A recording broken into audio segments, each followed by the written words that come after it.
Terima kasih ya Tuhan untuk berkat dan penyertaan-Mu yang Engkau berikan kepada kami hingga pada kesempatan kali ini. Sehingga kami para anak-anak-Mu dari Komisariat GMKI FBS Unimed bisa berkumpul dan bersekutu untuk melaksanakan peribadahan ini yang kami laksanakan secara virtual. Ya Tuhan, dimanapun kami berada, kiranya Tuhan yang memberkati kami sehingga kami dapat mendengarkan firman Tuhan dengan baik dan kami dapat menyerap dan melaksanakannya di dalam kehidupan kami sehari-hari. Di dalam nama Tuhan Yesus Kristus kami telah berdoa dan mengucap syukur. Amin. Ya, jadi kita akan masuk kepada pendengaran kita akan firman Tuhan dengan tema menang atas diri sendiri dan menang atas dosa yang diambil dari 2 Korintus 13 ayat 2 sampai ayat 5. Jadi saya akan membacakan nasnya kepada kita semua yang ada di peribadahan kita ini. 2 Korintus 13 ayat 2 sampai 5. Kepada mereka yang di masa yang lampau berbuat dosa dan kepada semua orang lain telah kukatakan terlebih dahulu dan aku akan mengatakannya sekali lagi. Sekarang pada waktu aku berjauhan dengan kamu, tepat seperti pada waktu kedatanganku kedua kalinya, bahwa aku tidak akan menyayangkan mereka pada waktu aku datang lagi. Karena kamu ingin suatu bukti bahwa Kristus berkata-kata dengan perantaraan aku, dan ia tidak lemah terhadap kamu, melainkan berkuasa di tengah-tengah kamu. Karena sekalipun ia telah disalibkan oleh karena kelemahan, namun ia hidup karena kuasa Allah. Memang kami adalah lemah di dalam dia, tetapi kami akan hidup bersama-sama dengan dia untuk kamu karena kuasa Allah. Ujilah dirimu sendiri, apakah kamu tetap tegak di dalam iman? Selidikilah dirimu, apakah kamu tidak yakin akan dirimu bahwa Kristus Yesus ada di dalam diri kamu? Sebab jika tidak demikian, kamu tidak tahan uji. Jadi inilah yang akan kita renungkan pada hari ini. Jadi sekali lagi saya sapa teman-teman sekalian, Shalom. Hari ini kita akan mendengarkan firman Tuhan dengan tema menang atas diri sendiri dan menang atas dosa. Nah, kawan-kawan sekalian, kalau kita merenungkan dan melihat bahwa kemenangan itu adalah hal yang sangat kita inginkan oleh semua orang. Kawan-kawan sekalian juga pasti jika berada dalam suatu pertandingan, maka pasti kita menginginkan posisi kita berada di dalam kemenangan gitu. Nah, begitu juga kalau kita lihat di pertandingan-pertandingan olahraga misalnya, atau pertandingan-pertandingan yang lain, pasti di dalam pertandingan itu selalu ada diakhiri dengan kemenangan. Pasti ada yang menang dan pasti ada juga yang kalah. Namun pada awalnya memang saat mengikuti pertandingan itu semua orang ingin beroleh kemenangan. Begitu juga dengan diri kita, kawan-kawan sekalian. Nah, itu sebagai suatu contoh bagaimana kita ingin beroleh kemenangan. Nah, sesuai dengan tema kita hari ini juga, kita ingin membicarakan tentang kemenangan. Kita ingin beroleh kemenangan di dalam diri kita, di dalam kehidupan kita. Nah, kemenangan yang akan kita peroleh itu adalah kemenangan atas pertandingan. Bukan seperti pertandingan yang dikatakan tadi, pertandingan olahraga atau ada pertandingan yang lain. Tapi dalam kemenangan itu, kita ingin menang atas diri kita sendiri. Kita ingin menang atas dosa yang ada di dalam dunia ini. Itu yang ingin kita cari dalam kemenangan kita. Nah, jika kita berkata menang atas diri sendiri dan menang atas dosa, itu berarti bahwa sama seperti pertandingan yang telah disebutkan tadi. Ada pertandingan, ada pengorbanan, dan ada sesuatu yang dilawan. Nah, bukan bertanding dengan orang lain, tapi kita bertanding melawan diri kita sendiri dan juga melawan dosa. Jadi kawan-kawan sekalian, jika kita bertanding dan melawan diri kita, maka kita bertanya, kenapa sih kita harus melawan diri kita gitu? Kenapa kita harus melawan dosa? Bukankah kita yang menguasai diri kita? Bukankah kita yang tahu siapa diri kita? Nah, apapun yang kita perbuat pasti kita tahu gitu. Nah, jadi pada dasarnya memang harus demikian. Harapannya kita sudah memenangkan diri kita, dan seperti apa yang tertulis dalam Roma 3 ayat 23, dikatakan di sana bahwa semua orang telah berbuat dosa dan telah kehilangan kemuliaan Allah. Semua orang telah berbuat dosa dan tidak ada satupun yang bersih. Bahkan yang paling parah kawan-kawan, sejak kita di dalam kandungan, sejak kita dilahirkan, kita telah berdosa. Seperti tertulis dalam Mazmur 51 ayat 7. Nah, tabiat keberdosaan itu selalu mengekang diri manusia, selalu mengekang diri kita, selalu mengekang diri kawan-kawan sekalian, sehingga mengakibatkan kita untuk jatuh ke dalam pencobaan, jatuh ke dalam dosa gitu. Nah, hal inilah yang mengakibatkan kita untuk bertanding melawan diri kita, bertanding melawan dosa gitu. Nah, sehingga Allah yang penuh dengan kasih karunia mengaruniakan anaknya yang tunggal supaya kita semua beroleh keselamatan kawan-kawan. Karena kita sendiri tidak bisa menyelamatkan diri kita, tidak bisa memenangkan diri kita. Harus ada keselamatan dan kemenangan yang daripada Allah untuk menyelamatkan dan memenangkan diri kita kawan-kawan. Nah, tapi meski demikian kawan-kawan, kita juga harus tetap berjuang dan melawan diri kita. Meski Allah telah menyelamatkan kita, tapi kita harus tetap berjuang melawan diri kita, melawan dosa-dosa yang ada pada diri kita, sehingga kita hidup sesuai dan benar sesuai dengan firman Tuhan. Nah, itulah yang menjadi alasan kenapa kita perlu melawan diri kita, melawan keberdosaan kita yang ada di dalam diri kita kawan-kawan. Nah, kita akan semakin mendalaminya lagi sesuai dengan nas renungan kita saat ini, yakni dalam 2 Korintus 13 ayat 2-5. Nah, kawan-kawan, kita sudah pasti mengenal lah ya siapa Rasul Paulus. Rasul Paulus ini terkenal dengan sukses dalam pemberitaan Injilnya di segala jemaat-jemaat, dan bahkan 12 dari kitab Perjanjian Baru itu adalah karya dari dia sendiri secara studi Perjanjian Baru. Jemaat di Korintus ini merupakan salah satu jemaat yang didirikan oleh Rasul Paulus sebenarnya di awal-awal ya. Bisa kita lihat kisah pendirian jemaat ini dalam Kisah Para Rasul 18. Namun di kemudian hari justru dia diasingkan oleh para jemaat yang dia dirikan kawan-kawan.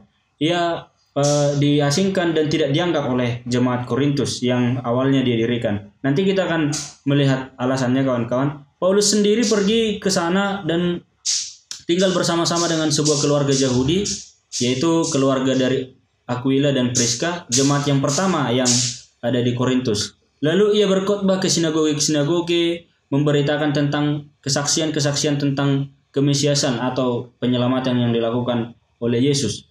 Lalu Rasul Paulus melanjutkan perjalanannya kepada jemaat-jemaat yang lain kawan-kawan. Setelah dia berhasil mendirikan jemaat di sana, maka ia melakukan lagi pekabaran Injil kepada jemaat-jemaat yang lain, ke kota-kota yang lain.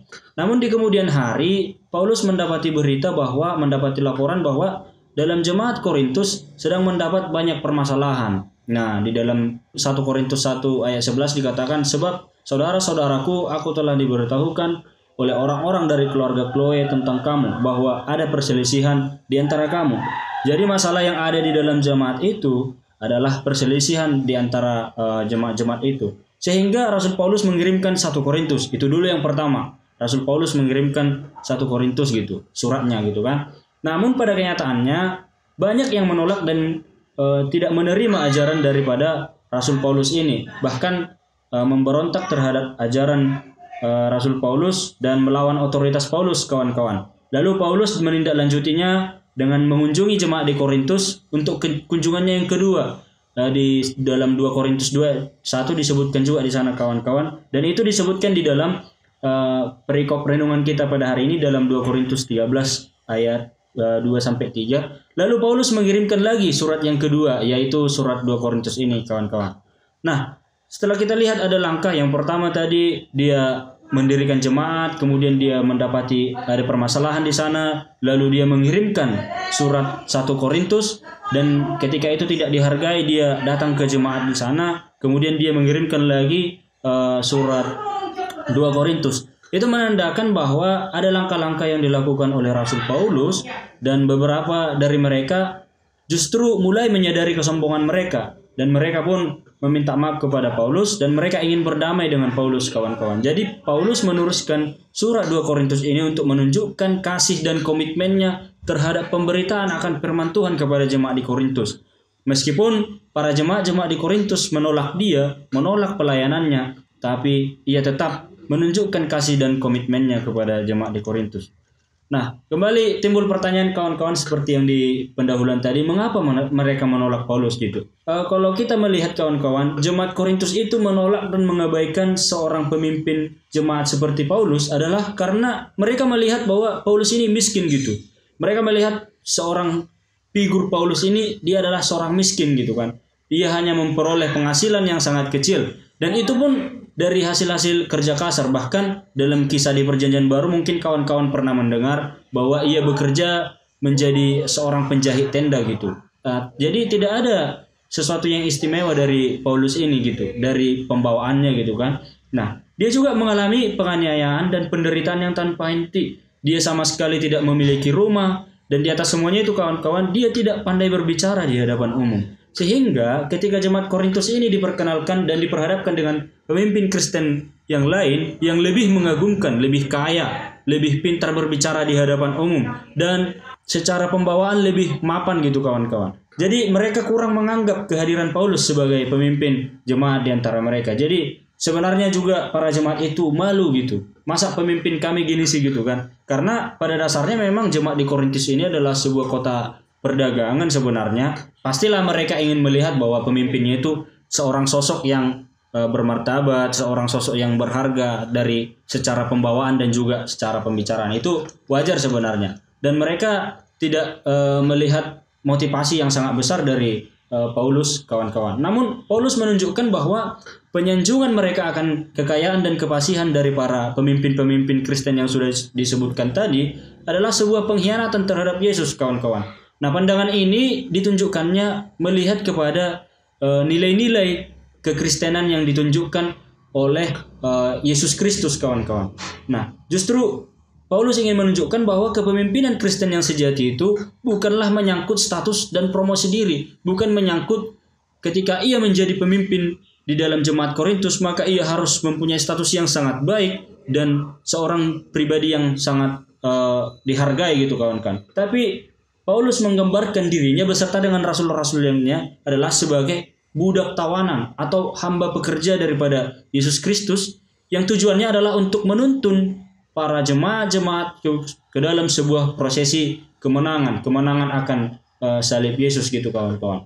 Jadi pekerjaan Paulus bukanlah untuk membuat orang itu kagum, bukan membuat para jemaat-jemaat di Korintus supaya mereka terkagum-kagum dengan perkataan-perkataannya, penampilannya, kekayaannya dan lain sebagainya. Tapi justru untuk mengarahkan orang-orang kepada satu pribadi, yaitu Yesus Kristus. Nah, kalau kita mau jujur kawan-kawan, apabila kita lihat juga pada pelayanan-pelayanan saat ini gitu kan, seorang pelayan itu bahkan kita lihat di dalam gereja-gereja kita sudah menjadi pendeta sekarang, kita lihat sudah rapi, mapan, dikasih ekonomi yang cukup, difasilitasi rumah dan lain sebagainya gitu kan.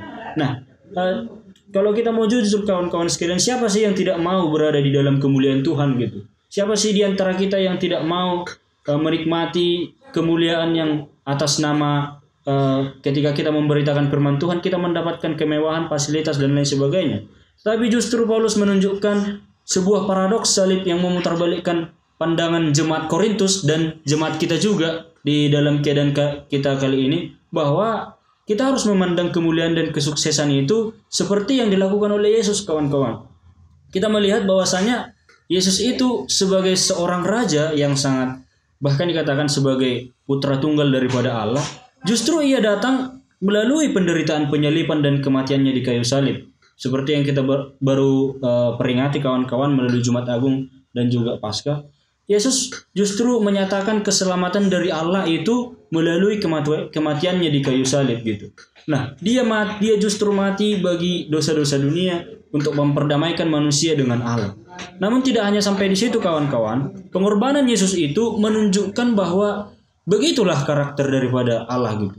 Dia adalah kasih yang menderita. Dia adalah kasih yang memberitakan dirinya sepenuhnya demi kesejahteraan orang lain, demi menyelamatkan diri kita, menyelamatkan dosa-dosa manusia gitu. Dia dalam kemuliaannya justru turun yang menjadi sangat rendah gitu kawan-kawan.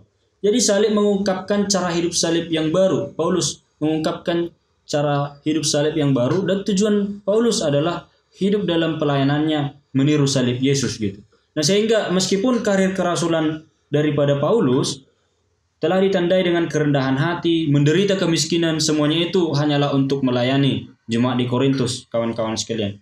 Jadi ketika mereka mencela kemiskinan dan penderitaan Paulus, mereka juga mencela kehidupan dan kepribadian Yesus, kawan-kawan sekalian. Jadi cara hidup seorang pemimpin yang ditunjukkan oleh Paulus adalah bahwa kita hidup harus dalam kerendah hatian dan juga harus berani memikul salib kita, kawan-kawan. Kepemimpinan Paulus itu menjadi bukti bahwa dia adalah menunjukkan bahwa dirinya adalah sebagai wakil Yesus yang disalibkan dan telah bangkit, kawan-kawan. Nah, kembali kita melihat lagi, kawan-kawan, bagaimana kisah Paulus ini kita refleksikan ke dalam diri kita. Bagaimana kisah Paulus ini yang dimenangkan oleh Yesus dan juga menjadi kemenangan bagi kita. Seperti tema kita pada hari ini, kawan-kawan. Nah, kisah penderitaan Paulus ini sangat menentukan dalam pelayanannya, kawan-kawan sekalian gitu. Nah, Paulus menunjukkan bagaimana salib Kristus itu telah memenangkan dirinya. Nah, seperti tema kita hari ini ya, menang atas diri sendiri dan menang atas dosa. Nah, kita ketahui bahwa Paulus ini dulu sangat benci kepada Kristus, benci kepada para pengikut-pengikutnya. Bahkan kebenciannya itu ia lampiaskan dengan ia memburu para pengikut-pengikut Yesus. Dan justru, kawan-kawan, yang sangat luar biasa adalah Yesus memenangkan kehidupan daripada Paulus ini dan mengubahkan kehidupannya, bahkan ia menjadi Rasul Kristus gitu. Siapa sangka gitu, kawan-kawan. Nah, kita orang yang berdosa juga, jika kita tidak dimenangkan oleh Kristus melalui pengorbanannya di kayu salib, maka kita sama sekali tidak ada harganya, menjadi orang yang terbuang dan hina karena dosa-dosa kita. Nah, Allah yang penuh dengan kasih dan kasih setianya, kawan-kawan, mengorbankan anaknya yang tunggal agar kita beroleh keselamatan. Seperti tertulis dalam Yohanes 3 ayat 16, kawan-kawan. Nah, Kristus telah memenangkan kehidupan Rasul Paulus, memenangkan kehidupan kita. Sehingga kita bisa menang atas diri kita sendiri. Bukan lagi dosa dan maut yang berkuasa atas diri kita, kawan-kawan. Sehingga sepatutnya lah memang kita tidak hidup lagi di dalam dosa. Kita harus mengikuti teladan yang diberikan oleh Rasul Paulus dalam hal ini. Yang walaupun ia mengalami penderitaan, ia tetap setia kepada salib. Sebagai tanda kemenangan atas dirinya yang membuktikan bahwa ia harus tetap menderita dan mengalami salib itu melalui kesetiaannya di dalam melayani Tuhan. Ia justru menghadapi banyak tantangan dan penderitaan dalam tugas pelayanannya. Akan tetapi ia tetap setia dalam menjalankan tugas dan pelayanannya, kawan-kawan. Jadi dari cerita Rasul Paulus ini, ia yang dimenangkan oleh Kristus dan juga menjadi refleksi bagi kita bahwa kita sendiri tidak dapat memenangkan diri kita, tetapi Kristus sendirilah yang memenangkan kehidupan kita melalui pengorbanannya di kayu salib. Dan sebagai respon kita atas kemenangan yang telah diberikan oleh Yesus itu, marilah kita tetap hidup setia di dalam tugas dan pelayanan kita, dan kita tetap setia memikul salib yang sudah diberikan oleh Kristus gitu. Nah, kembali kepada penolakan yang diberikan oleh jemaat di Korintus tadi, kawan-kawan, kepada Paulus. Nah, masalah yang dihadapi Paulus ini gitu kan, penolakan yang dihadapi oleh Paulus tadi adalah masalah yang dihadapi oleh kita semua juga, kawan-kawan, semua pelayan Tuhan yang ada di segala tempat dan di segala waktu gitu. Nah, Paulus menghadapi keadaan sulit karena orang-orang yang dia layani. Dia melayani jemaat di Korintus, datang memberitakan firman Tuhan, tapi justru dia tidak disambut dengan baik oleh jemaat yang ada di sana gitu. Nah, Paulus juga harus menghadapi jemaat di Korintus yang menentang dia, yang menunjukkan meminta kepada Paulus, di manalah buktinya kau sebagai pelayan Tuhan? Tunjukkanlah dulu kuasa Kristus yang ada padamu gitu. Nah, dengan jalan agar mereka ini menjadi mencari-cari alasan gitu, kawan-kawan, seperti yang sudah disebutkan oleh liturgis kita tadi di awal pemberitaan, agar mereka bisa hidup sengaja hidup di dalam dosa gitu, mencari-cari alasan agar mereka bisa hidup di dalam dosa gitu. Mereka seolah-olah ingin menguji sudah sejauh mana sih Paulus ini memiliki keberanian dan wibawa secara rohani gitu kan, sehingga dia mampu menyatakan dirinya sebagai wakil daripada Allah untuk memberitakan firman Tuhan gitu. Nah, sudah sekonkret apa penyertaan Allah yang ada bersama dengan Paulus gitu. Itulah penolakan yang dialami oleh Paulus, kawan-kawan, dari jemaat di Korintus tadi. Nah, kita semua sebagai pelayan Tuhan pasti menghadapi hal ini. Nah, ketika kita berusaha untuk hidup sesuai dengan kehendak Tuhan, pasti banyak sekali tantangan yang kita hadapi, kawan-kawan. Orang akan menguji-uji kita sudah sejauh mana kita sanggup hidup sesuai dengan kehendak Tuhan gitu. Atau bahkan kadang dalam melakukan tugas pelayanan kita juga dicibir sama orang-orang, dihina dan dihujat gitu, kawan-kawan. Baru ada mungkin perkataan yang bilang, perasaan betulnya itu gitu, perasaan benar, atau sok suci gitu kan, kawan-kawan. Demikian juga lah kata orang-orang sama kita gitu. Ketika kita ingin memang berusaha untuk hidup sesuai dengan kehendak Tuhan gitu. Nah, di sisi lain, kawan-kawan, ada lagi di sini kalau kita lihat di sini ada ya pengurus komisariat ya, kawan-kawan. Saya harap kawan-kawan masih tetap semangat. Ketika kawan-kawan menjadi pengurus komisariat, saya rasa itu bukanlah sebuah tanggung jawab yang mudah gitu, tapi sebuah tanggung jawab yang sangat sulit, yang harus kita pahami dan harus kita imani sebagai tugas yang diberikan oleh Kristus kepada kita untuk menjadi Tripanji Gemkaya, tinggi iman, tinggi ilmu, tinggi pengabdian, untuk menjadikan anggota-anggota daripada komisariat itu menjadi orang-orang yang tinggi iman gitu, tinggi ilmu dan tinggi pengabdian gitu. Nah, itu tujuan daripada pengurus komisariat ini gitu kan. Sehingga memang tanggung jawab sebagai pengurus komisariat ini adalah tanggung jawab yang sangat sulit.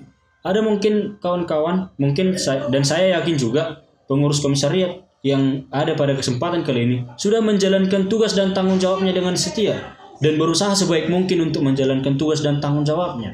Akan tetapi kadang kalau kita lihat kehadiran dan partisipasi daripada kawan-kawan di komisariat, kadang membuat kita menjadi malas dan kurang bersemangat gitu ya. Seperti yang hadir dalam peribadahan kita kali ini, ya hanya 18 kan gitu. Pengurus komisariat aja udah berapa gitu kan. Tapi marilah kawan-kawan, kita teladani apa yang sudah dikerjakan oleh Rasul Paulus ini. Bahwa meski ia dihina, dihujat, dicibir dan menderita, ia tetap setia memikul salib. Ia tetap konsisten dengan tanggung jawab pelayanannya. Jadi sebagai kawan-kawan pengurus komisariat, harapannya kita juga tetap konsisten di dalam menjalankan tanggung jawab pelayanan kita, kawan-kawan. Itulah yang dikatakan di ayat 2, kawan-kawan sekalian. Kepada mereka yang di masa-masa lampau berbuat dosa, dan kepada orang-orang lain telah kukatakan terlebih dahulu, dan aku akan mengatakannya sekali lagi. Sekarang pada waktu aku berjauhan dengan kamu, tepat seperti pada waktu kedatanganku kedua kalinya, bahwa aku tidak akan menyayangkan mereka pada waktu aku datang lagi. Jadi di sini digambarkan bahwa Paulus tetap konsisten pada perkataannya, kawan-kawan. Ya, ketika di masa lampau dia menasihati dan menyatakan bahwa kepada semua orang yang berbuat dosa yang dahulu, dalam suratnya juga dan dalam kedatangannya yang kedua kali nantinya juga, ia tetap memberitakan dan tetap mengatakan sebuah hal yang sama gitu, kawan-kawan. Jadi ketika dia menegur orang-orang yang berbuat dosa, pastinya Paulus ini tidak disukai, kawan-kawan. Bahkan justru dibenci oleh orang-orang yang berbuat dosa ini. Tapi meskipun demikian, meski tindakannya tidak disukai oleh mereka yang ditegur oleh Paulus, dalam hal ini orang yang berbuat dosa, tapi ia tetap setia melaksanakan tugas dan tanggung jawabnya. Nah, kawan-kawan sekalian, Paulus mengajarkan kepada kita bahwa di dalam pelayanan sesulit apapun, kita harus dapat hidup dengan yakin bahwa apabila kita menempuh prinsip salib Kristus, maka kuasa dan penyertaannya juga wibawa kehadirannya akan dinyatakan. Hamba Tuhan memang harus selalu sabar dan rendah hati, kawan-kawan, tetapi juga harus memiliki wibawa ilahi. Karena itu marilah kita tetap semangat dan setia dalam menjalankan tugas dan tanggung jawab pelayanan kita gitu. Itu refleksinya tadi, kawan-kawan. Jadi ada juga pesan yang diberikan oleh Rasul Paulus kepada kehidupan jemaat, termasuklah itu kepada kita, kawan-kawan sekalian. Jadi Paulus ini sangat menentang orang-orang yang berdosa dan yang keras kepala, yang membandel gitu. Paulus juga akan membereskan hidup moral anggota jemaat Korintus, juga membereskan ketidaktertiban mereka dalam pola hidup mereka berjemaat dan bergereja. Ketika Paulus nanti datang, Paulus akan bertindak dalam wibawa Kristus gitu. Ia tidak akan lagi menyayangi orang-orang yang terus hidup di dalam dosa gitu, kawan-kawan. Jadi ketika Paulus ini nanti datang, tidak peduli lagi dia nanti dengan orang yang hidup tetap di dalam dosa, karena dari sejak awal Paulus telah menasihatkan dalam surat 1 Korintus itu, kemudian dalam kedatangannya yang kedua kali ini juga tetap dalam pesan yang sama. Jadi ketika tidak didengarkan, ya udah biarkan aja lah gitu. Nah, ia akan menjalankan wibawa rasulinya dalam mendisiplinkan mereka yang tidak memelihara kekudusan. Jadi Paulus akan bertindak sebagai Rasul Kristus untuk menertibkan dan memurnikan jemaatnya. Ini nampak dalam 2 Korintus 13 ayat 5, diberikan pesan di sana, ujilah dirimu sendiri, apakah kamu tetap tegak dalam iman. Selidikilah dirimu, apakah kamu tidak yakin akan dirimu, bahwa Kristus Yesus ada di dalam diri kamu? Sebab jika tidak demikian, kamu tidak tahan uji. Nah, kawan-kawan sekalian, dari perjalanan kisah Paulus tadi kita sudah tahu bahwa menjadi seorang rasul, menjadi seorang pemberita Allah, menjadi seorang pelayan Tuhan bukanlah sebuah pekerjaan yang mudah, melainkan beban yang sangat berat yang harus dipikul. Karena ia harus setia kepada Injil. mereka juga memberitakan Injil, dan bisa saja sebenarnya ya oke, Injil yang mereka beritakan itu diterima oleh jemaat di Korintus gitu, atau di dalam pelayanan kita saat ini Injil yang kita beritakan itu ya diterima sah-sah saja bagi jemaat yang mendengarkan gitu kan. Namun justru kadang pribadi mereka justru dihina dan difitnah gitu. Nah, ketika kita misalnya memberitakan firman Tuhan didengarkan, tapi pribadi kita dihina dan difitnah atau dicibir dan lain sebagainya gitu kan. Bahkan dalam kasus Paulus ini, para jemaat di Korintus meminta bukti jabatan kerasulan yang diberikan oleh Allah kepadanya gitu. Nah, makanya Paulus memberitakan bahwa bukti jabatan dari kerasulan yang mereka yang percaya kepada Kristus adalah jikalau para jemaat di Korintus percaya bahwa Kristus berkuasa atas mereka, dan itu harus mereka tunjukkan dalam pelayanan mereka. Jadi itulah bukti pelayanan itu, kawan-kawan. Nah, ketika dalam secara tanggung jawab keberimanan kita memberitakan firman Tuhan, apalah tandanya kamu bisa memberitakan firman Tuhan gitu kan? Yaitu kita terima dari Kristus sendiri yang berkuasa atas diri kita, dan harus kita tunjukkan di dalam pelayanan kehidupan kita sehari-hari, kawan-kawan. Karena itu diingatkan lagi kepada kita supaya kita menyelidiki diri kita, apakah kita sudah benar-benar beriman kepada Allah. Nah, sebagaimana Kristus disalibkan, kawan-kawan, bagi manusia memang proses dan peristiwa penyaliban itu nampak sebagai titik kekalahan dan titik kelemahan daripada manusia atau Yesus. Namun justru Yesus hidup dalam kuasa Allah, kawan-kawan. Begitu pula lah para wakil-wakilnya, begitu juga lah dengan kita yang sudah diselamatkan. Kan kita sebagai hamba-hamba Tuhan yang ini sekarang untuk memberitakan firman Tuhan kepada para yang mendengarkan atau jemaat-jemaat gitu. Nah, betapa rendahnya pun kita, para hamba-hamba Tuhan, para pengurus komisariat, para anggota-anggota komisariat dalam memberitakan firman Tuhan itu, betapa rendahnya pun kita di hadapan Tuhan. Marilah kawan-kawan percaya, justru kitalah yang dipakai oleh Tuhan sebagai alatnya untuk menunjukkan kuasanya dan firman-Nya di dalam dunia ini. Nah, hal ini akan terbukti dengan jiwa-jiwa yang semakin diperbaharui dan nantinya akan dibuktikan dengan benar di hadapan semua umat manusia melalui kebangkitan mereka sampai kepada kehidupan yang kekal di dalam Kristus gitu, kawan-kawan. Jadi tetap semangatlah kepada kawan-kawan, kepada pengurus komisariat, tetap semangat kepada kita untuk berjuang dan menang di dalam tetap setia melaksanakan tanggung jawab pelayanan kita. Mari kita selidiki lagi diri kita, apakah memang Kristus ada di dalam diri kita atau tidak. Karena jikalau tidak demikian, kita menjadi pribadi yang tidak tahan uji gitu, kawan-kawan. Jadi itulah yang menjadi renungan bagi kita, kawan-kawan sekalian. Harapannya kawan-kawan tetap semangat dan tetap mampu melaksanakan, memperjuangkan kemenangan atas diri kita dan memperjuangkan kemenangan atas dosa-dosa, kawan-kawan. Amin. Selamat berjuang dan selamat menempuh kemenangan atas diri dan dosa kita. Mari kita bersatu di dalam doa. Terima kasih ya Tuhan untuk penyertaan-Mu yang Engkau berikan kepada kami hingga pada hari ini. Terima kasih pada kesempatan kali ini kami telah mendengarkan firman Tuhan, sehingga kami dapat belajar dari seorang Rasul Paulus yang Engkau menangkan kehidupannya, Tuhan. Itulah sebagai dasar kami untuk memenangkan diri kami dari kepribadian kami dan juga dari dosa-dosa kami. Dan dari renungan kami ini Tuhan, kami menyadari bahwa di dalam kehidupan kami sebagai pelayan-pelayan, sebagai hamba-hamba-Mu, banyak tantangan yang kami hadapi, termasuk tantangan dan godaan yang kami hadapi di dalam dosa-dosa yang ditawarkan oleh dunia ini dan juga oleh kenikmatan duniawi. Sehingga kami kadang terjatuh ke dalam pencobaan dan dosa Tuhan dan melupakan tanggung jawab kami.